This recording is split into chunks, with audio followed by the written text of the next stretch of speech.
উপস্থিত সকল গৌর গোবিন্দ অনুরাগী গোপালের চরণে শরণাপন্ন ভক্তবৃন্দ, সবার শ্রীচরণে আমার ভুলুণ্ঠিত প্রণাম। আজ আমরা সকলে সমবেত হয়েছি শ্রী গোপালের শুভ জন্মদিন উপলক্ষে। যে সংস্কৃত শ্লোকটা আমি এক্ষুনি সুরে তালে গাইলাম, এই সংস্কৃত শ্লোকটি শ্রীমদ্ ভাগবতের। আপনারা জানেন 18টা মহাপুরাণ আছে, তার মধ্যে শ্রীমদ্ ভাগবতকে সাহিত্যিক এবং দার্শনিক দৃষ্টিভঙ্গিতে সর্বশ্রেষ্ঠ আসন দেওয়া হয়। যদিও ঐতিহাসিক দিক থেকে প্রামাণ্য বেশি অন্যান্য পুরাণও আছে, কিন্তু শ্রীমদ্ ভাগবত সাহিত্যিক এবং দার্শনিক দিক থেকে সর্বশ্রেষ্ঠ গ্রন্থ। সেই শ্রীমদ্ ভাগবতে শ্রীকৃষ্ণের পরিচয় সম্পর্কে এই শ্লোকটি সম্পর্কে সনাতন গোস্বামী বলেছেন যে প্রতিদিন স্মরণ করা উচিত। তা আমাদের প্রতিদিন কাজের চাপে বাপ ঠাকুরদার নামই হয়তো ভুল হয়ে যাবে কোনোদিন। এই শ্লোক স্মরণ করা কি আর সবার হয়ে ওঠে? কিন্তু যারা পারেন তারা স্মরণ করেন। আমি আজকে একটু গাইছি এই শ্লোকটা, যেহেতু আজকে তার জন্মদিন। এই শ্লোকটার মধ্যে শ্রীকৃষ্ণের বলা যায় পূর্ণাঙ্গ পরিচয় আছে। আমি একটা একটা করে বলছি। জয়তি জননী বাসো, জয়তি মানে জয় হোক ভগবান শ্রীকৃষ্ণের। তিনি কেমন না জননিবাস, জনের মধ্যে যিনি নিবাস করেছেন। জন শব্দের অর্থ এখানে আমরা জন শব্দটা বাঙালিরা আমরা মানুষের ক্ষেত্রে ব্যবহার করি, অন্যান্য জীবের ক্ষেত্রে ব্যবহার করি না। যেমন বলি গোপালের জন্মদিন উৎসবে কজন এসেছিল, কয়টি মানুষ এসেছিল, এটা বলা হয় না। ছাগল গরুর ক্ষেত্রে বলি কয়টি গরু এসেছিল, কয়টি ছাগল এসেছিল, কিন্তু মানুষের ক্ষেত্রে কজন মানুষ এসেছে। আমরা বাঙালিরা জন শব্দটা মানুষের ক্ষেত্রেই প্রয়োগ করি, কিন্তু জন শব্দটার আসল অর্থ হলো জন্ম হয়েছে যার, সেই হলো জন। জনন থেকে জন শব্দটা মানে যে জন্মায়, সে মানুষও হতে পারে, পশু পাখি কীট পতঙ্গ বৃক্ষলতা সব হতে পারে। যাদেরই জন্ম আছে সেই হলো জন, অর্থাৎ জীব। তাহলে জয়তি জননিবাস মানে জীবের মধ্যে যিনি বাস করছেন, জীবের হৃদয়টাই যার নিবাস স্বরূপ। জয়তি জননিবাস, এটা তার প্রথম পরিচয়, যে প্রত্যেক জীবের মধ্যে তিনি বাস করছেন। তার দ্বিতীয় পরিচয় কি? দেবকী জন্মবাদ, দেবকীর গর্ভে জন্ম নিয়েছে বলে প্রবাদ। এই প্রবাদ শব্দটা জুড়ে দিল কেন রে বাবা? যদি পরিষ্কার বলতো যে দেবকীর গর্ভে জন্ম নিয়েছে, ঝামেলা মিটে যেত। আবার প্রবাদ বলাতে তো একটা সন্দেহ থেকে যাচ্ছে, খিঁচ ধরিয়ে দিলেন। আমি আগেই বলেছি শ্রীমদ্ ভাগবত যেহেতু দার্শনিক গ্রন্থ, সেই জন্য দর্শনের দিকটা তার পরিষ্কার রাখছে।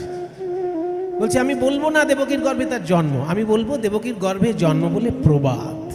কারণ ভগবানের জন্ম হয় না, ভগবানের যেহেতু জন্ম হয় না, সেই জন্য দেবকীর গর্ভে জন্ম এটা আমি পরিষ্কার করে বলবো না। আমি বলবো দেবকীর গর্ভে জন্ম বলে প্রবাদ। আসলে তার জন্ম বলে কিছু নেই, তিনি জন্মের অভিনয় করেন। মানুষ যখন চোখের সামনে তাকে দেখে, তার জন্ম হয়েছে বলে মনে করে। যেমন সূর্য আকাশে আছেই, কিন্তু আমরা ভোরবেলায় যখন দেখতে পাই সূর্যকে, তখন বলি সূর্য উদয় হয়েছে। ঠিক তেমনি ভগবান আগে থেকেই আছেন। তিনি যখন দেবকীর গর্ভের মাধ্যমে প্রকাশিত হলেন, তখন আমরা তাকে আবির্ভাব বলছি। ওই জন্য ভগবানের জন্ম হয় না, তার আবির্ভাব হয়। সেই জন্য ভাগবত বলছে আমার দার্শনিক দিকটা আমি পরিষ্কার রাখবো, বলবো না তার জন্ম, তাহলে অন্য মানুষের সঙ্গে গুলিয়ে ফেলবে। তাই বলছে দেবকীর গর্ভে জন্ম বলে প্রবাদ। আসলে তার জন্ম নাই, কিন্তু তিনি জন্মলীলার অভিনয় করেন, যাতে ভক্তগণ সেই লীলারস আস্বাদন করে সুখ পান। সেই জন্য জন্মলীলার অভিনয় আছে তার, কিন্তু তার আসলে জন্ম নেই। যেমন সূর্য। জয়তি জননিবাসো দেবকী জন্মবাদ। এবার পরিচয় কি? যদুবর পরিষদ, যদুবংশের মধ্যে সর্বশ্রেষ্ঠ আসনের অধিকারী তিনি। স্বৈর দৌর্ভি, নিজের হাত দিয়ে, স্বৈ মানে নিজের, দৌর্ভি মানে হাত দিয়ে, স্বৈর দৌর্ভির অশ্বন মানে নিরসন করে চলেছেন অধর্মম, অধর্মকে। यदुवर परिषद स्वैर দুর্ভিরস্যন্ন ধর্ম। নিজের হাত দিয়ে যিনি অধর্মকে দূর করে চলেছেন সেই হচ্ছেন কৃষ্ণ। তার ব্যক্তিগত স্বার্থ থেকেও সমষ্টিগত প্রয়োজনটা বেশি। এই যে যুদ্ধ বিগ্রহ যতগুলো তিনি বাঁধিয়েছেন তার মধ্যে তার ব্যক্তিগত স্বার্থ খুবই কম। কৌরব পাণ্ডবের লড়াই হবে, কৃষ্ণের তাতে কি লাভ? কৃষ্ণের সেখানে কোনো ব্যক্তিগত লাভ আছে? কৃষ্ণ কি 100 বিঘে জমি পেয়েছে তাদের থেকে? কৃষ্ণ তো সব কিছু ছেড়ে দিয়ে দ্বারকায় চলে গেল। তাহলে 100 বিঘে জমিও পেল না আর 1 কোটি টাকাও পেল না। তাহলে কেন যুদ্ধটার মধ্যে থাকলো? সে থাকলো এই জন্য যে পাণ্ডবরা দুর্বল আর কৌরবরা শক্তিশালী, কিন্তু কৌরবরা অন্যায় করছে, পাণ্ডবরা ন্যায়ের পথে আছে। তাই বুদ্ধি করে কূট কৌশল অবলম্বন করে দরকার হলেও পাণ্ডবদেরকে জেতাতে হবে, কারণ তারা ন্যায়ের পথে আছে আর কৌরবরা অন্যায়ের পথে আছে। সেই জন্য ধর্ম সংস্থাপনার্থায় উনি একটু আগেই বলেছেন, আমাদের কাকাবাবু একটু আগেই বলেছেন ভগবান কেন নেমে আসেন। यदा यदा हि धर्मस्य ग्लानिर्भवति, যখনই যখনই ধর্মের গ্লানি হয়। ভারত মানে হে ভারত, এখানে ভারত কিন্তু ইন্ডিয়া নয়, এখানে ভারত শব্দের অর্থ ইন্ডিয়া নয়।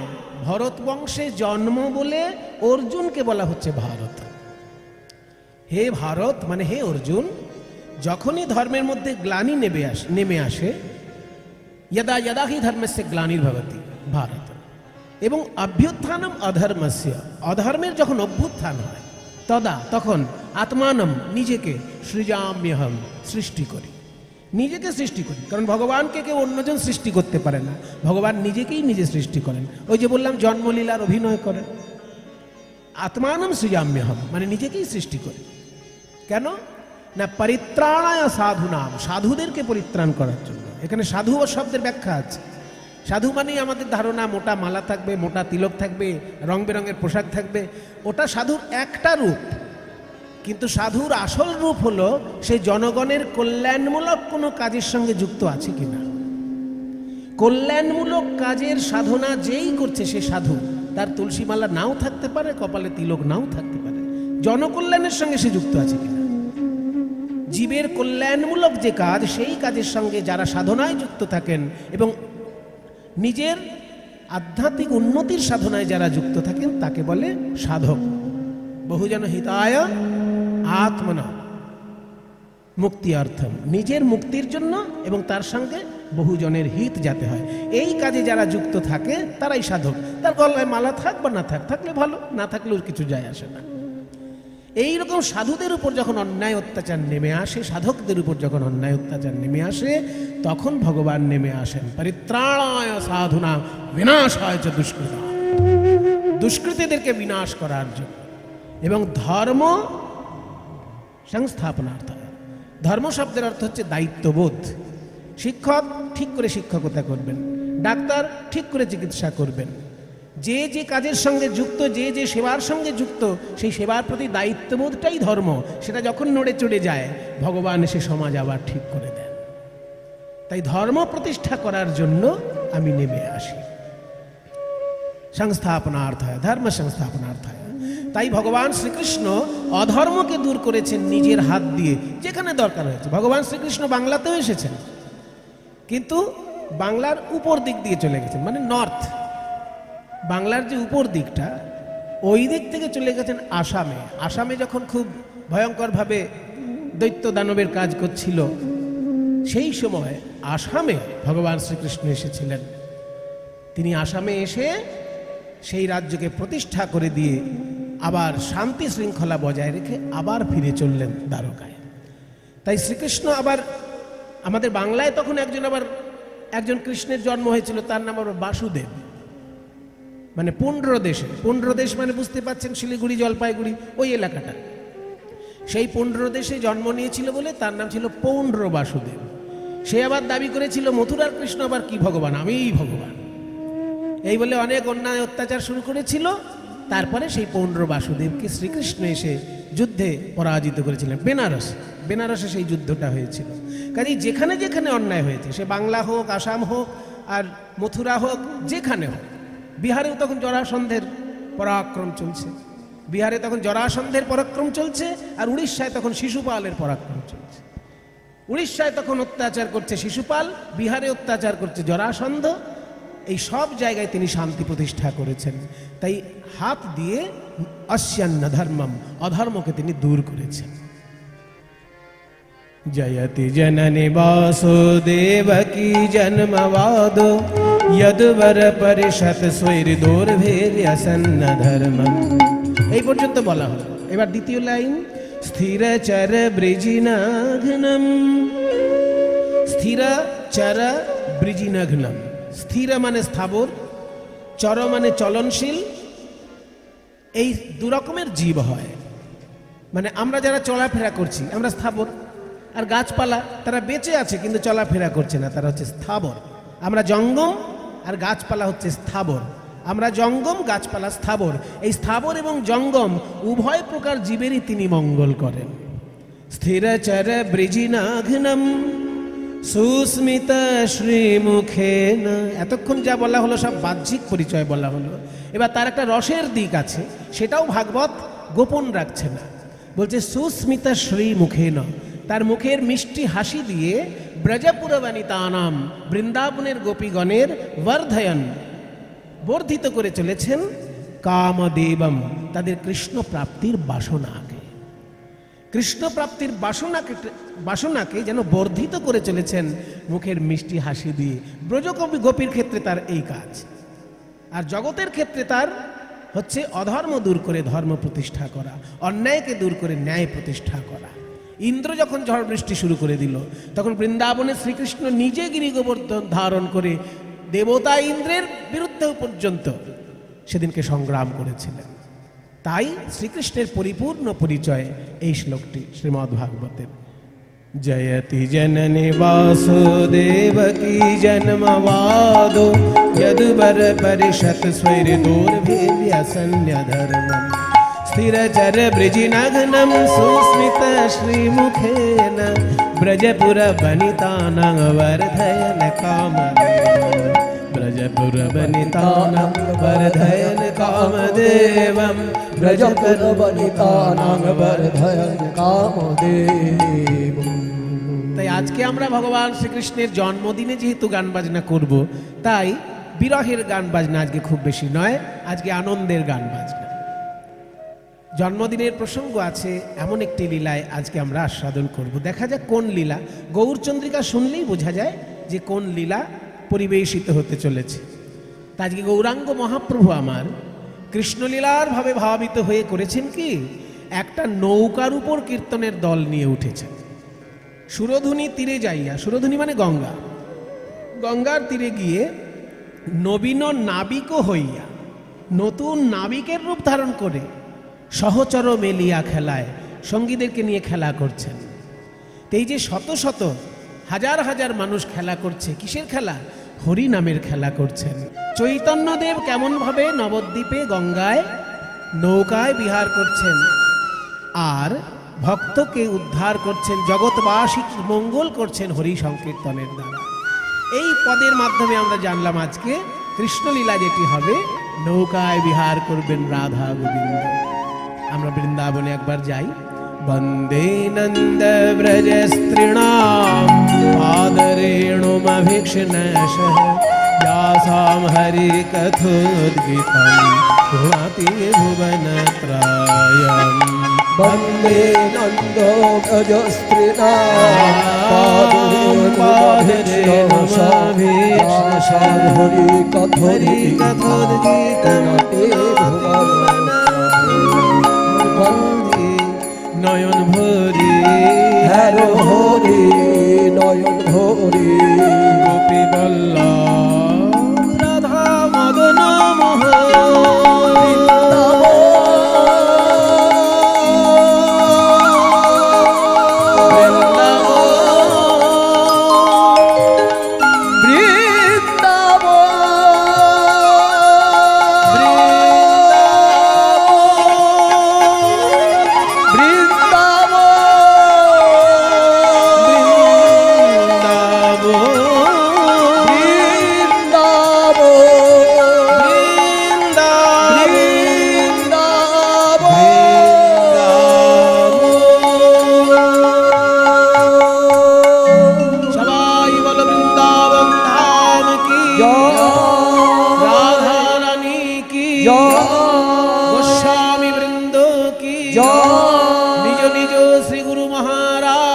श्री गोपाल देव जीव की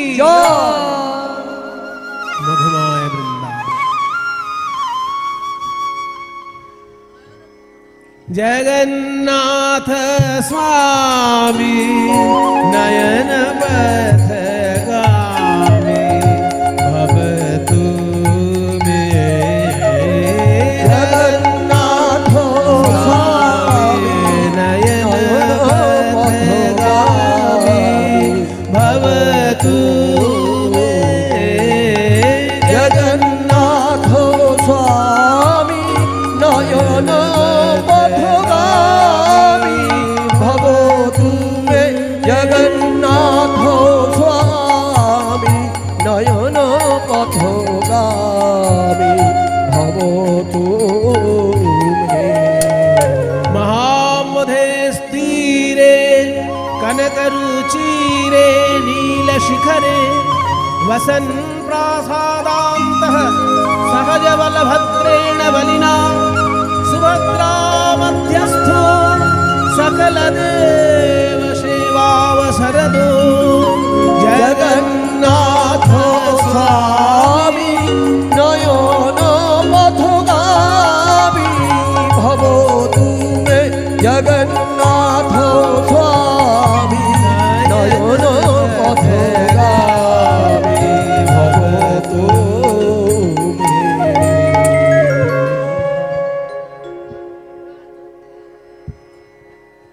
সন্ধ্যাবেলার আগে ঠিক বিকেল বেলার দিকে বাঁশি বেজে উঠছে প্রাণ গোবিন্দে। আসলে এই বাঁশি বাজাচ্ছেন সখাদের সঙ্গে, কিন্তু এইবার প্রাণ গোবিন্দের মনে হলো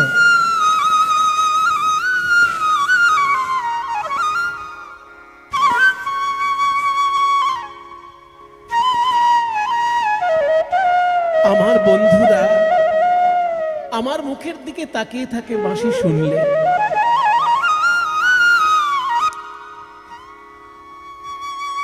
কিন্তু এই বাঁশি শোনার জন্য আর একজন যে ঘরের কোণে বসে কাঁদছে, তাকে আমি সামনে নিয়ে এসে কেমন করে বাঁশি শোনাবো। তাই শ্রীরাম সুদাম বন্ধুকে বলছে, বন্ধু তুই একটু গরু বাছুর সামলা, আমি একটু যমুনার তীরে ঘুরে আসি। সখাগণ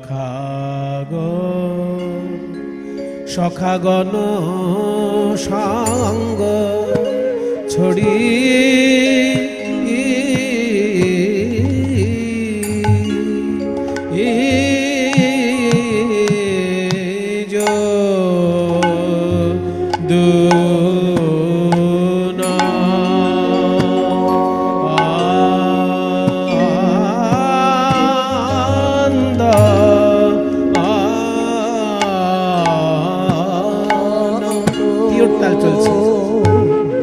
নন্দন রে আহারে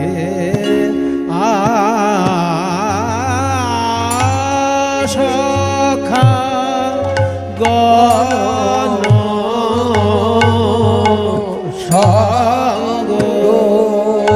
সঙ্গ ছড়ি ও চলো তো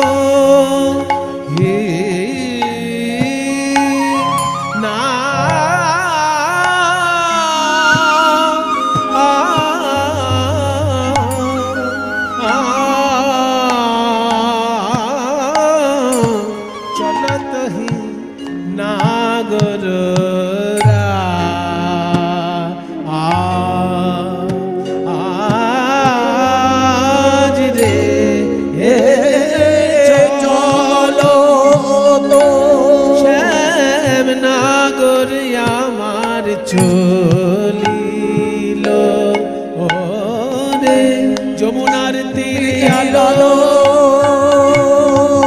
করে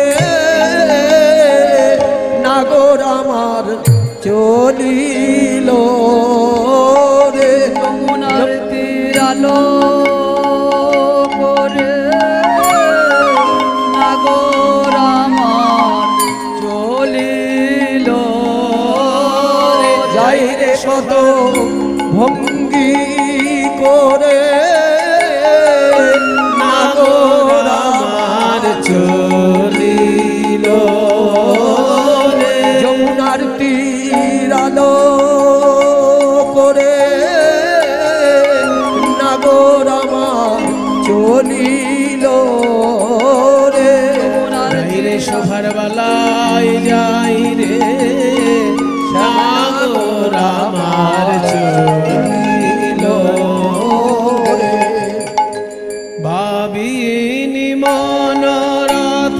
চলল বিপিন পথে ভাবিনি মনোরথে চলল বিপিন পথে সাধিতে মনোমথ কাজ রে।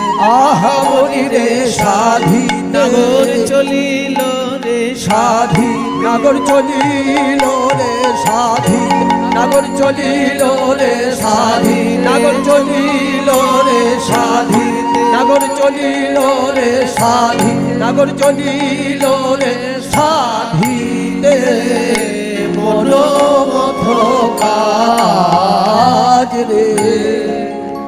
সখাগণ সঙ্গ ছড়ি মানে বন্ধু বান্ধবের সঙ্গ ত্যাগ করে যদুনন্দন অর্থাৎ শ্রীকৃষ্ণ চলতহি নাগর রাজ, নাগরের শিরোমণি প্রাণ গোবিন্দ চলেছেন যমুনার তীরে আলো করে। কেমন ভাবে না, ভাবিনী মনোরথে অর্থাৎ মহাভাব স্বরূপিনী রাধারানী তার মনে যেন আরোহণ করে আছেন। চলল বিপিন পথে, বাগানের পথ দিয়ে চলেছে। বাগানের পথ কেন না, রাজপথে গেলে সময় বেশি লাগবে, ওই জন্য বাগানের মধ্যে দিয়ে তাড়াতাড়ি যাচ্ছেন যমুনার তীরে। চলল বিপিন পথে কেন, সাধিতে মনোমথ কাজ।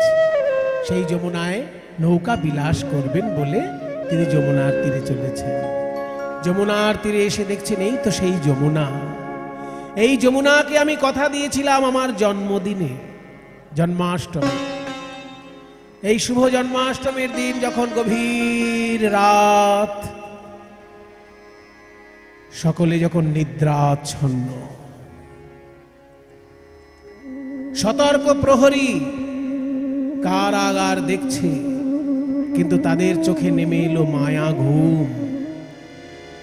আর কারাগারে জন্মগ্রহণ করলেন দেবকীর গর্ভে ঈশ্বর পরম কৃষ্ণ সচ্চিদানন্দ বিগ্রহ অনাদিরাদি গোবিন্দ সর্ব কারণ কারণম। জন্মগ্রহণ করেই বললেন বসুদেবকে যে আমাকে নন্দালয়ে রেখে এসো বাবা, তোমার কোনো ভয় নেই, আমার মায়া এখন সকলে নিদ্রাচ্ছন্ন, আর দরজা আপনি খুলে যাবে, তুমি রেখে এসো আমাকে। তাই বসুদেব শ্রীকৃষ্ণকে নিয়ে চলেছেন যমুনার তীরে। যমুনার তীরে এসে দেখলেন একই, এই যে উত্তাল তরঙ্গিনী যমুনা, আমি পার হব কেমন করে? থমকে দাঁড়ালো বসুদেব। হে ভগবান, তুমি যখন কাউকে কৃপা করো একবারও ভেবে দেখো না সে তোমার কৃপা পাবার যোগ্য না অযোগ্য। তুমি আমাকে পিতা করলে, কিন্তু তোমার পিতা হবার আমার যোগ্যতা কোথায়? তোমাকে আমি রক্ষা করতে পারছি কই? এই যমুনা এখন আমি কেমন করে পার হব? ভক্ত যখন ব্যাকুল হয়ে যায়, তার ব্যাকুলতা দূর করার জন্য যোগ মায়া নেমে আসেন। আজকে যোগ মায়া শ্রীগালিনীর রূপ ধারণ করে, মানে একটা শিয়াল হয়ে যমুনা পার হয়ে যাচ্ছে। আর শিয়াল পার হচ্ছে দেখে বসুদেব ভাবলো, মা একটা শিয়াল যদি পার হয় আমি কেন পারবো না? যোগ মায়া কাত্তায়নী শ্রীগাল রূপ ধরি, যোগ মায়া কাত্তায়নী শ্রীগাল রূপ ধরি, যমুনা পার হইয়া যায় অতি তরা করি, ওই যমুনা পার হইয়া যায় অতি তরা করি। বসুদেব মনে মনে ভাবে আমি কেন পারবো না, আমি কেন পারবো না? শ্রীগাল যদি পার হয় আমি কেন পারবো না? শ্রীগাল যদি পার হয় আমি কেন পারবো না? শ্রীগালের পেছনে পেছনে বসুদেব চলেছে শ্রীকৃষ্ণকে নিয়ে। উপরে রয়েছে অনন্ত বাসুকী ছাতা ধরে, আর মাঝখানে যমুনার মাঝখানে যখনই এসে গেলেন, শ্রীকৃষ্ণ মনে মনে চিন্তা করলেন, আমি জন্মগ্রহণ করেছি ঠিকই, কিন্তু এখনো তো আমার স্নান করা হয়নি, আমাকে স্নান করতে হবে। এই ভেবে বসুদেবের কোল থেকে হাত পা মোড়াতে মোড়াতে যমুনার জলে ঝাঁপ দিলেন। আর যেই যমুনার জলে পড়েছে শ্রীকৃষ্ণ, যমুনা ভাবছে এত বছর পর আমার প্রাণনাথকে বুকে পেয়েছি, আমি তো ছাড়বো না। এই যমুনা কে?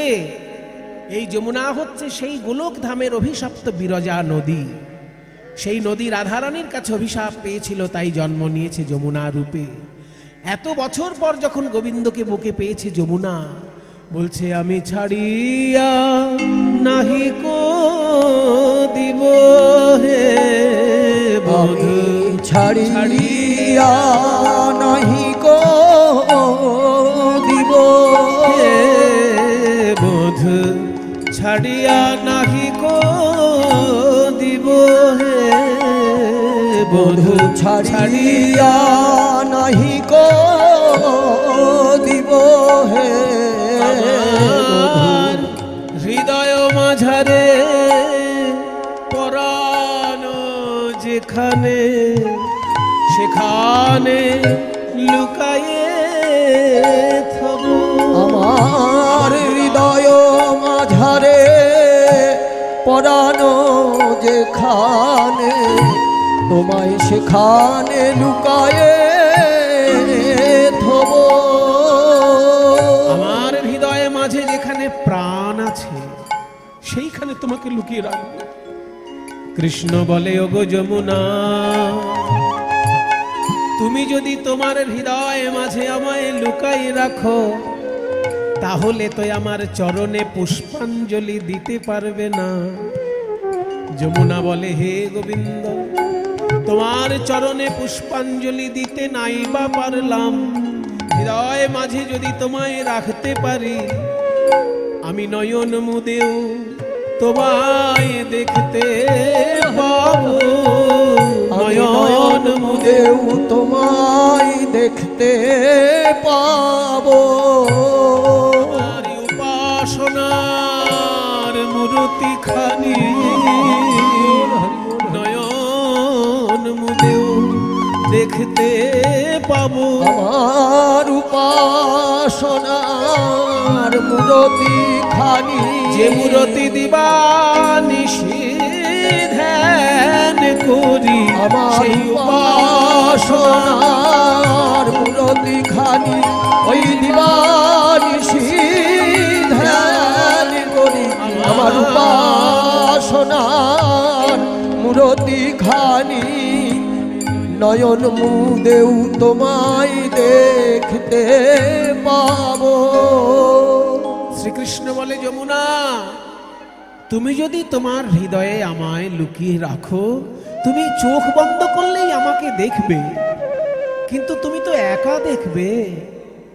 আমার জন্য যে হাজার হাজার ভক্ত কাঁদবে, ওই কংসের অত্যাচারে মুনি ঋষি কাঁদবে, সেগুলো কি তোমার ভালো লাগবে? যমুনা বলে না প্রভু, সে তো আমার ভালো লাগবে না। আমি তোমার পিতা বসুদেবের হাতে তোমায় ফিরিয়ে দিতে পারি, কিন্তু তুমি আমায় কথা দাও, তুমি যখন বৃন্দাবনেই যাবে পরবর্তীকালে আমার এই যমুনার জলে এসে তুমি লীলা করবে, তখন আমার কি লাভ হবে? আমি ওই আমার জলে যুগল রূপ দেখতে পাবো, যুগল রূপ দেখতে পাবো। আমার যমুনার নীল জলে এই যুগল রূপ দেখতে পাবো। আমার যমুনার নীল জলে যুগল রূপ দেখতে পাবো। তাই হবে যমুনা, তাই হবে। আমি বৃন্দাবনে যাবার পর সখীগণকে নিয়ে এসে রাধা রানীকে সঙ্গে করে তোমার জলে যখন নৌকায় বিলাস করব এবং তারপর জলকেলি করব, তখন সখীগণ সঙ্গে করে রাধা কৃষ্ণের যুগল রূপ তুমি দেখতে পাবে। এই যে যমুনাকে কথা দিয়েছিল জন্মদিনে, সেই কথা আজকে মনে পড়ল গোবিন্দের।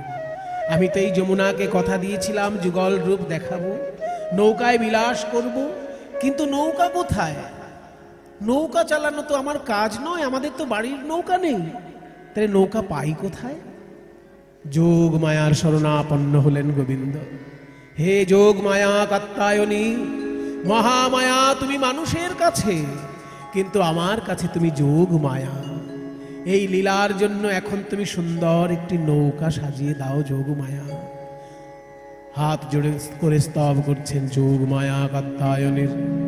ওম রাত্রিং ব্যাখ্যাদতিং প্রপদ্যে ত্বং স্বাহা त्वं स्वधा त्वं हेव षट्कारस्वरात्मिका सुधा त्वमक्षरी नित्ये त्रिधा मात्रात्मिका स्थिता अर्धमात्रा स्थिता नित्या यानोच्चार्या विशेषतः त्वमेव सा त्वं सावित्री त्वं देवी जननी परा त्वयैव धार्यते सर्वं त्वयैतत्सृज्यते जगत् त्वयैतत्पाल्यते देवी त्वमतु सन्त्ये च सर्वदा विशिष्टौ सृष्टिरूपा त्वं स्थितिरूपा च पालने तथा संहृतिरूपान्ते जगतोऽस्य जगन्मयी महाविद्या महामाया महामेधा महास्मृतिः महामोहा च भवति महादेवी महाशूली प्रकृतिस्त्वं हि सर्वस्य गुणत्रयविभाषिणी कालरात्रिर्महारात्रिर्मोहरात्रिश्चदारुणा त्वं श्री त्वमीश्वरी त्वं ह्रीस्त्वं बुद्धिरोधलक्षणा लज्जा पुष्टिस्तथा तुष्टिस्त्वं शान्तिः शान्तिरेव च खड्गिनी शूलिनी घोरा गदिनी चक्रिणी तथा शङ्खिनी चापिनी बाण भूषुणी परिघायुधा सौम्या सौम्यतराशेष सौम्यभ्यस्पति सुन्दरी परापराणां परमा त्वमेव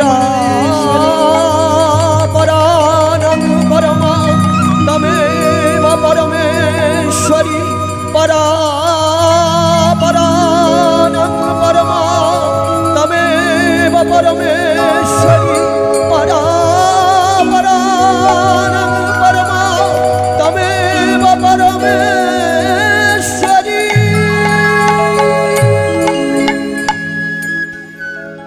গোপাল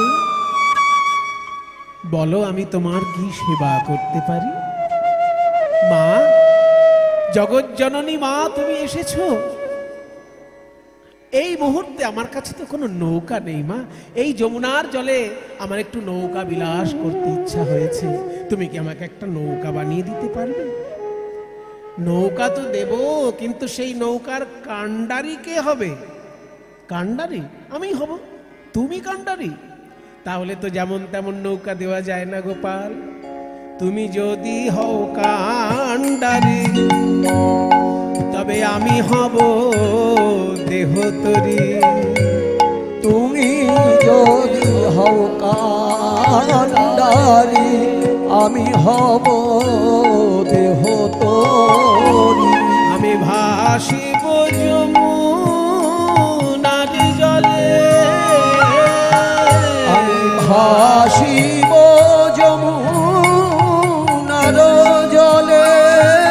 ভেসে ভেসে বেড়াবো, আমি ভেসে ভেসে বেড়াবো ওই যমুনার নীল জলে ভেসে ভেসে বেড়াবো। ওই যমুনার নীল জলে ভেসে ভেসে বেড়াবো।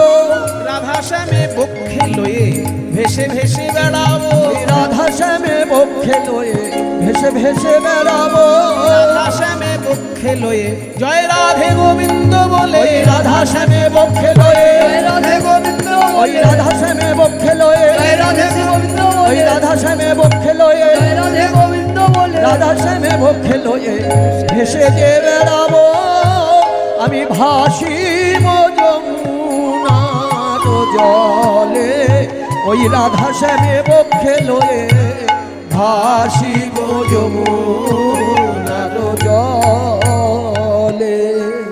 গোপাল যদি কাণ্ডারি হয় তাহলে আমি তত্ত্ব দিয়ে নৌকা বানিয়ে দেব। তত্ত্ব দিয়ে নৌকা কেমন করে বানিয়ে দিচ্ছেন? নৌকা বানাতে গেলে প্রথমে ঠিক করতে হয় নৌকার মাথা দুটো। কারণ মাথায় যদি হিসেবে গন্ডগোল হয়ে যায় সারা জীবন নৌকা বেঁকে বেঁকে চলবে। তাই মাথা দুটো আগে ঠিকঠাক করে তৈরি করতে হয়। এই মাথা দুটোকে নৌকার ভাষায় বলে গলুই। তাহলে গলুই যদি নৌকার দুটো মাথা হয়, তত্ত্বের দিকে গলুই কোনটা? বিবেক বৈরাগ্য দিয়া লই গো লই গড়িল, ওই বিবেক বৈরাগ দিয়া দুগো লই গড়িল, বিবেক বৈরাগ দিয়া দুটো গোলই মানে দুটো গড়িল। মাথা। একটা মাথার নাম বিবেক আর একটা মাথার নাম বৈরাগ্য। দেখুন, এই দুটো জিনিস হচ্ছে একদম সাধনা জগতের খুব মৌলিক বিষয়। বিবেক কাকে বলে? শঙ্করাচার্য পাদ বলেছেন যে নিত্যানিত্য বস্তু বিচার বিবেক। আমরা বিবেক মানে ভাবি সহানুভূতি, কিন্তু বিবেক শব্দের আসল অর্থ সহানুভূতি নয়। বিবেক মানে একটা থেকে আরেকটাকে আলাদা করার ক্ষমতা। আলাদা করার ক্ষমতাকে বলে বিবেক। কোনটা থেকে কোনটা আলাদা করা? না, নিত্য পদার্থ থেকে অনিত্য পদার্থকে আলাদা করা। যেমন আমার দেহটা হচ্ছে অনিত্য, কিন্তু দেহের ভিতরে যে আত্মা সে নিত্য। এই নিত্য পদার্থ আর অনিত্য পদার্থ মিলেমিশে আছে, তার মধ্যে কোনটা নিত্য আর কোনটা অনিত্য এই চিনতে পারার ক্ষমতাকে বলে বিবেক। এইগুলো যদি আগে না হয় তাহলে সাধনা এগোবে কি করে? একটা মাথা হচ্ছে বিবেক আর একটা মাথা হচ্ছে বৈরাগ। বৈরাগ্য কি জিনিস? খুব সহজভাবে শঙ্করাচার্য পাদ বলেছেন বৈরাগ্য কাকে বলে। বৈরাগ্য বলতে তিনি বলছেন বিষয়েষু অনাসক্তি। বিষয়ের প্রতি যখন আসক্তি ত্যাগ করে মানুষ, তাকেই বলে বৈরাগ্য। বিষয় মানে কি? আমাদের সাধারণ লোকের কাছে বিষয় মানে ওই 2 কোটি টাকা ব্যাংকে থাকবে আর 2 বিঘে জমি যদি কলকাতায় থাকে, সে খুব বিষয়ী লোক, এরকম ভাবা হয়। কিন্তু বিষয় মানে ওটা নয়, বিষয়ের একটা ক্ষুদ্র অংশ ওটা। বিষয় হচ্ছে আসলে আমাদের ইন্দ্রিয়গুলো যার প্রতি আকৃষ্ট হয় সেটাই হচ্ছে বিষয়। যেমন চোখ আকৃষ্ট হয় রূপে, কান আকৃষ্ট হয় শব্দে, নাসিকা আকৃষ্ট হয় গন্ধে, জিহ্বা আকৃষ্ট হয় স্বাদে। এই শব্দ স্পর্শ রূপ রস গন্ধ এইগুলোই হচ্ছে বিষয়। এবং মন আকৃষ্ট হয় চিন্তা। তাই এগুলো থেকে যখন নিজেকে গুটিয়ে নেওয়া যায় তাকে বলে বৈরাগ। এই দুটো মাথা যদি কেউ ঠিকঠাক করতে পারে, তার জীবন তৈরি হয়ে গেল, ভগবানের কাছে সে যেতে পারবে।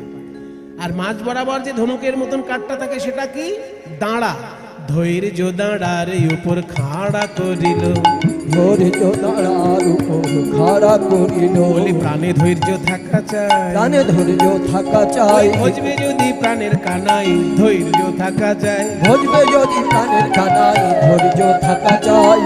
ধৈর্য হচ্ছে ভক্তি জগতের আসল সম্পদ। তাই ধৈর্যটা হচ্ছে নৌকার দাঁড়া, অর্থাৎ মাঝখানের যে ধনুকের মতন কাঠটা। এবার তার সঙ্গে তক্তাগুলো জুড়ে দিতে হবে। তক্তাগুলো কি? আসক্তির তক্তায়ানি তাহাতে আটিল, তাহাতে আটিল, আসক্তির তক্তায়ানি তাহাতে আটিল, তাহাতে আটিল। আর লালসার পাতাম লোহা তাহাতে মুড়িল, তাহাতে মুড়িল। আর লালসার পাতাম লোহা তাহাতে মুড়িল, তাহাতে মুড়িল। আসক্তি রূপী তক্তা এবং লালসা রূপী পাতাম লোহা দিয়ে নৌকার মোটামুটি খোলটি তৈরি হয়েছে। এবার নৌকার উপর বসতে গেলে তো পাটাতন চাই। পাটাতন মানে যে কাঠের উপর বসা হয়, তক্তার উপর বসা হয়। সেই পাটাতনগুলো পাততে গেলে নৌকায় আড়াআড়ি কিছু বাটাম লাগে। সেই আড়াআড়ি কাঠগুলোকে বলে গুড়া। একটা আদর্শ নৌকায় 9টি গুড়া থাকে। মাঝখানে একটা সব থেকে বড়, তারপর দুদিকের মাথার দিকে যত আড়াআড়ি কাঠ এগিয়ে যাবে তত ছোট হতে হতে যাবে। এই মাঝখানে একটা বড় আর দুপাশে 4টে 4টে করে ছোট, আস্তে আস্তে ছোট হতে থাকে আড়াআড়ি কাঠগুলো। তত্ত্বের দিকে এই আড়াআড়ি কাঠ কয়টি? নববিধা ভক্তি দিয়া 9টি গুড়া দিল, নববিধা ভক্তি দিয়া 9টি গুড়া দিল। নববিধা ভক্তি, নববিধা মানে 9 রকমের। 9 রকমের ভক্তি আছে। প্রহ্লাদ মহারাজ বলেছেন শ্রীমদ্ ভাগবতে, শ্রবণং কীর্তনং বিষ্ণু স্মরণং পাদসেবনম अर्चनं वन्दनं दास्यं सख्यम् आत्मनिवेदनम् आत्मनिवेदन। এই 9 রকমের ভক্তি শ্রবণ। আপনারা যে কীর্তন শুনছেন এটা হচ্ছে শ্রবণ ভক্তি। আমরা যে গাইছি কীর্তন এটা দ্বিতীয় ভক্তি, শ্রবণং কীর্তনম। বিষ্ণু স্মরণম, যদি কেউ বিষ্ণু স্মরণ করে চিন্তা করে সেটা তৃতীয় ভক্তি। শ্রবণং কীর্তনং বিষ্ণু স্মরণং পাদ সেবনম, অর্থাৎ শ্রীবিগ্রহ সেবা বা শ্রীকৃষ্ণের চরণ সেবা। অর্চনম, পূজা। বন্দনম, বন্দনা করা। দাস্যম, ভগবানের দাস মনে করা। সখ্যম, ভগবানের সঙ্গে বন্ধুত্ব তৈরি করা। এবং আত্মনিবেদন, নিজেকে সমর্পণ ভগবানের চরণে। এই 9 রকমের ভক্তি হচ্ছে 9টি আড়াআড়ি কাঠ। তারপরে যেই তক্তা পেতে দেওয়া হলো আসক্তি দিয়ে, পাটাতন তৈরি হয়ে গেল। এইবার নৌকার মাস্তুল চাই। মাস্তুল না হলে তার পাল খাটানো যাবে না। তাই যে মাস্তুল, মাঝখানে যে একটা শালকাঠ থাকে বিরাট লম্বা, এই তত্ত্বের নৌকায় ওই মাস্তুল কোনটা? সরলতাই হচ্ছে ভক্তি জগতের মাস্তুল। ভক্তি যে সরলতা, তাই বলছে মাস্তুল, সরলতা সেই মাস্তুল। তাই দিয়ে তার সঙ্গে রাধা নামের বাদাম জুড়ে দেওয়া হলো, নৌকা তৈরি হয়ে গেল। আজকে সরল সুবুদ্ধি দিয়া মাস্তুল গড়িল, ওই মাস্তুল গড়িল। সরল সুবুদ্ধি দিয়া মাস্তুল গড়িল, মাস্তুল গড়িল। রাধা নামের বাদাম তাহে উড়াইয়া দিল, উড়াইয়া দিল। রাধা নামের বাদাম তাহে উড়াইয়া দিল, উড়াইয়া দিল। তাহলে মাস্তুল বাঁধা হলো, তাতে পালও খাটানো হলো। কিন্তু পাল খাটাতে গেলে যে দড়িগুলো বাঁধতে হবে, ওই পালের কাপড়টার সঙ্গে লম্বা লম্বা দড়ি নৌকার কানায় কানায় বাঁধা থাকে। কানায় কানায় বাঁধা থাকে বলে দড়িটার নাম কানি দড়ি। তাহলে তত্ত্বের দিকে সেই দড়িটা কি? সাধু সঙ্গ কানি দড়ি চৌদিকে বাঁধিল, সাধু সঙ্গ কানি দড়ি চৌদিকে আটিল। এবার জয় রাধে শ্রী রাধে বলে নৌকা চলিতে লাগিল। জয় রাধে শ্রী রাধে বলে নৌকা চলিতে লাগিল। এইভাবে সৃজিল তরণী খানি প্রবাল মুকুতায়ানি, সৃজিল তরণী খানি প্রবাল মুকুতায়ানি। তত্ত্ব দিয়ে নৌকা সাজালে তো আর সাধারণের দৃষ্টি আকর্ষণ হবে না। তাই বলছে মা যোগমায়া, এবার তুমি মণিমুক্ত দিয়ে নৌকাটাকে সাজিয়ে দাও। সৃজিল তরণী খানি প্রবাল মুকুতায়ান, মানে প্রবাল দিয়ে, মুক্ত দিয়ে, চুনি পান্না দিয়ে নৌকা সাজানো হচ্ছে। সৃজিল তরণী খানি প্রবাল মুকুতায়ানি, সৃজিল তরণী খানি প্রবাল মুকুতায়ানি। মাঝে মাঝে হীরার গাথুনি, মাঝে মাঝে হীরার গাথুনি। আহা শিখি পুচ্ছে গুঞ্জা ছড়া রজত কাঞ্চনে মোড়া, শিখি পুচ্ছে গুঞ্জা ছড়া রজত কাঞ্চনে মোড়া। কেরওয়ালে রজত কিঙ্কিনি, কেরওয়ালে রজত কিঙ্কিনি। মানে দাঁড় এবং হাল, দাঁড় এবং হাল যেগুলো তৈরি হয়েছে তার মাথায় ছোট ছোট ঘন্টা বাঁধা আছে, রূপোর ঘন্টা। সেই ঘন্টাটাকে কিঙ্কিনি বলছে। তো কিঙ্কিনির আওয়াজ কিরকম হচ্ছে? কিঙ্কিনি কিঙ্কিনি কিঙ্কিনি। কিঙ্কিনি ঘন্টাটার নাম। আসলে ঘন্টাটা যেন বলতে চাইছে কিঙ্কিনি, কিঙ্কিনি। কি কিনবো, কি কিনবো? রাধা কিনবো না শ্যাম কিনবো? কিঙ্কিনি বাজিছে, কিঙ্কিনি বাজিছে। কিকিনি কিকিনি বলে কিঙ্কিনি বাজিছে, কিকিনি কিকিনি বলে কিঙ্কিনি বাজিছে। তাই কিনি না শ্যাম কিনি? কাকে রাখি আর কাকে কিনি? তখন ভক্তি জগৎ বলছে শোনো, ওই যে আজকাল মাঝে মাঝে দেখা যায় না, একটা কিনলে আর একটা বিনামূল্যে পাওয়া যায়। তাই ভক্তি জগৎ সিদ্ধান্ত করেছে যদি রাধাকে কেউ কিনতে পারে কৃষ্ণকে সে বিনামূল্যে পাবে। তাই কিঙ্কিনী সিদ্ধান্ত নিল, কিনবো আমি রাধার মন, পাবো আমি রাধার মন। কিনবো আমি রাধার মন, তাহলে পাবো আমি রাধারমন। রাধারমন মানে কৃষ্ণ। কিনবো আমি রাধার মন, তাহলে পাবো রাধারমন। কারণ রাধার মনেই রাধারমন আছে, পাবো রাধারমন। রাধার মনে রাধারমন আছে, পাবো রাধারমন, মনে রাধারমন আছে। কিনবো রাধারমন।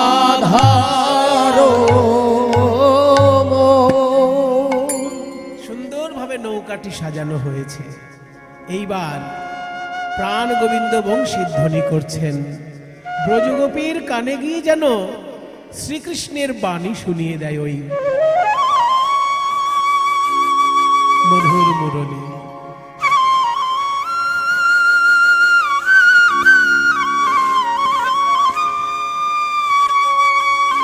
বাজ রে বাঁশি, এমন ভাবে বাজ যেন আমার রায় ধ্বনি উন্মাদিনী হয়ে ছুটে আসে এই যমুনার তীরে। বাজ রে বাঁশি আমার সাথের মুরলী। চতুরের শিরোমণি কান,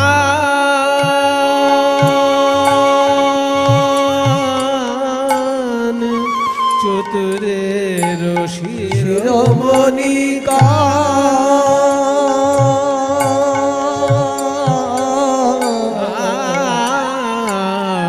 শিরোমণি কান,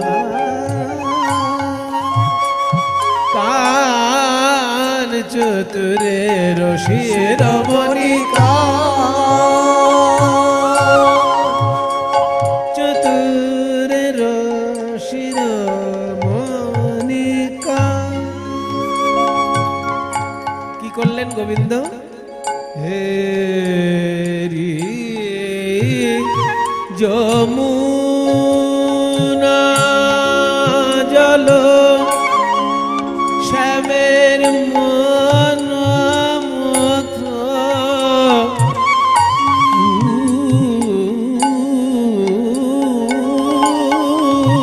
থলল। হে যমুনা, হেরি যমুনা জল মনোমথ উথল।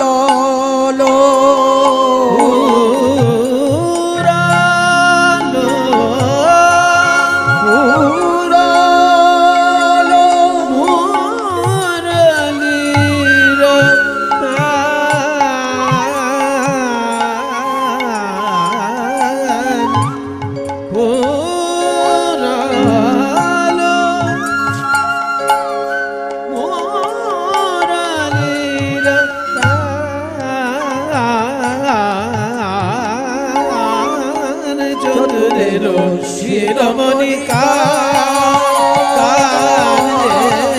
চতুরের শিরোমণি কান, রে চতুরের শিরোমণি কান, কান,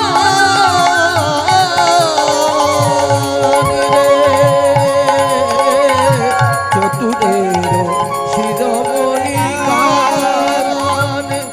সা সা সা সা সা সা সা সা সা নি রে না নি দা সা নি দা মা মা মা মা গ গামদ গামদ গাম গামদ গামদ মাদনি মাদনি মাদনি মাদনি সা রে সা সা রে রে সা দানি মাধ মগ নি নি নি নি নি ध मग दा दा दा दा मग म म म म ग रे सा सा नि दा नि सा ग ग म ग ग ग ब ध नि सा रे नि सा दा नि म दा ग চতুরের শিরোমণি কান রে চতুরের শিরোমণি কান রে চতুরের শিরোমণি কান শিরোমণি কান শিরোমণি কান।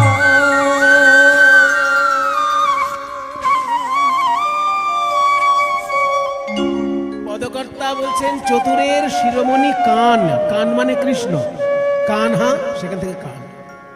হেরি যমুনা জল মনোমথ উথল পুরল মুরলি নিশান। যখনই বাঁশি বাজিয়েছেন প্রাণ গোবিন্দ, রাধারানী ওই বাঁশি শুনে উন্মাদিনী হয়ে উঠলেন।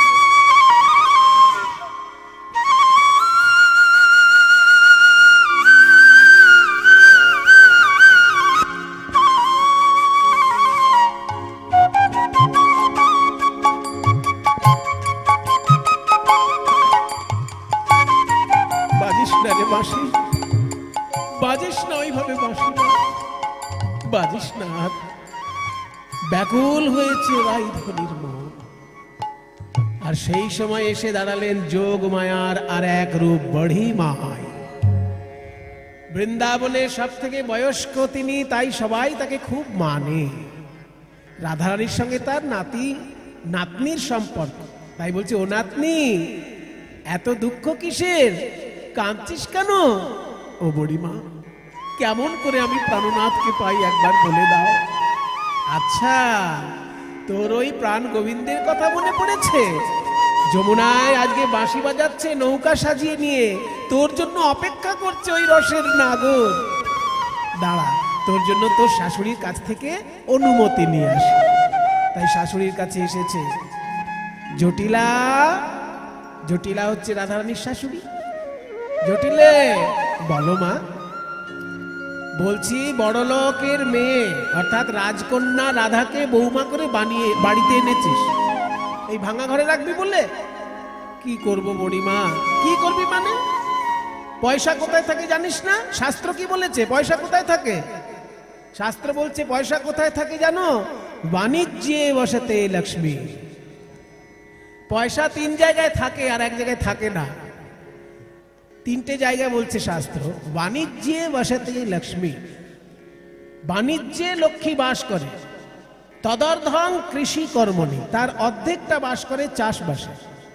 মানে লক্ষ্মী সব থেকে বেশি পাওয়া যায় ব্যবসায়। সত্যি কথা, ব্যবসায়ীদের মতন বড় লোক তার সবাই হবে না, তাই ব্যবসায় সব থেকে বেশি লক্ষ্মী থাকে। দ্বিতীয় তদর্ধম, তার অর্ধেকটা কৃষিকর্মণি, চাষবাসে থাকে। এখনকার দিনে তো আবার চাষবাসের একটা সুবিধা আছে, চাষবাসের যদি ফসল পান সেটা যেন ট্যাক্স দিতে হবে না। বিজনেস করলে তবু ট্যাক্স দিতে হবে, কিন্তু চাষবাসে ফসল তুললে ট্যাক্স দিতে হবে না। কাজেই লক্ষ্মী কোথায় কোথায় থাকে? ব্যবসায় থাকে লক্ষ্মী, চাষবাসে থাকে তার অর্ধেক লক্ষ্মী। আর তদর্থং রাজ সেবায়াম, যদি রাজকর্মচারী কেউ থাকে তাদেরও পকেটে দুটো পয়সা থাকে। হ্যাঁ, কিন্তু ভিক্ষায়াং নৈব নৈব, ভিক্ষা যেন কেউ না করে। কাজ করে খাও, যে কোনো কাজে তুমি লক্ষ্মীকে পাবে, কিন্তু ভিক্ষা করলে তুমি লক্ষ্মীর প্রিয় পাত্র হতে পারবে না। তাই বাণিজ্যে বসতে লক্ষ্মী, ব্যবসা করবি না?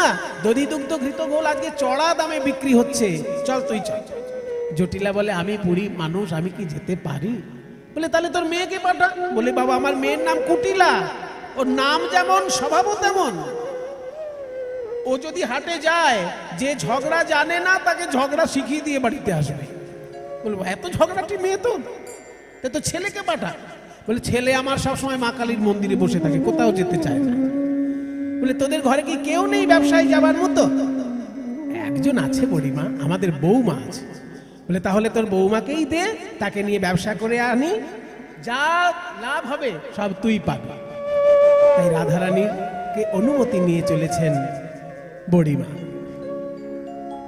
শীতল তরুর ছায়ে বসিয়া বসিয়া যায়, ছায় বসিয়া বসিয়া যায়। যমুনা কিনারে দিল দেখায় আসি সবে, যমুনা কিনারে দিল দেখা তারাই আসিয়া দাঁড়ালো, আসিয়া দাঁড়ালো। ওই যমুনার তীরে সবে আসিয়া দাঁড়ালো, ওই যমুনার তীরে সবে আসিয়া দাঁড়ালো। যমুনার তীরে সমস্ত গোপী এসেছেন, অষ্ট সখী সহকারে রাধারানী এসেছেন বড়ি মাইকে সঙ্গে করে, কিন্তু কোনো নৌকা বা নাবিক কিছুই তো দেখতে পাচ্ছি না। বড়িমা একটু সরে দাঁড়াও দেখি। যেই বড়িমা সরে দাঁড়িয়েছে, দেখছে দূরে যেন একটা নৌকা দেখা যাচ্ছে, বহু দূরে দূরে দূরে দূরে দূরে।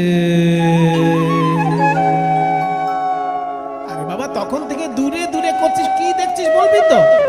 বলছি বড়িমা, এত সুন্দর যে আমি বলতেই পারছি না। একখানি তোরি দেখা যায় গো, ও বহু দূরে তোরি দেখা যায় গো, তোরি একবার ভাসে একবার ডুবে মধ্য যমুনায় গো, তোরি একবার ভাসে একবার ডোবে মধ্য যমুনায় গো। বহু দূরে তোরি দেখা যায় গো, বহু দূরে একখানা। দেখো কি সুন্দর তোরি খানি, একবার চেয়ে দেখো প্রাণ সজনী, সুন্দর তোরি খানি চেয়ে দেখো প্রাণ সজনী। বড়িমা গো, ওই তরির পানে নয়ন দিলে আর তো নয়ন ফিরানো যায় না, ফিরানো যায় না। যার তরিখানে এত সুন্দর জানি না সেই নাবিকার কত সুন্দর, কি সুন্দর তরিখানি চেয়ে দেখো প্রাণ সজনী। ওই তরির মাঝে অনিল মনি বসে বৈঠাবায় গো, আবার তোরির মাঝে ও নীলমণি বসে বৈঠাবায় গো। বহু দূরে তোরি দেখা যায় গো।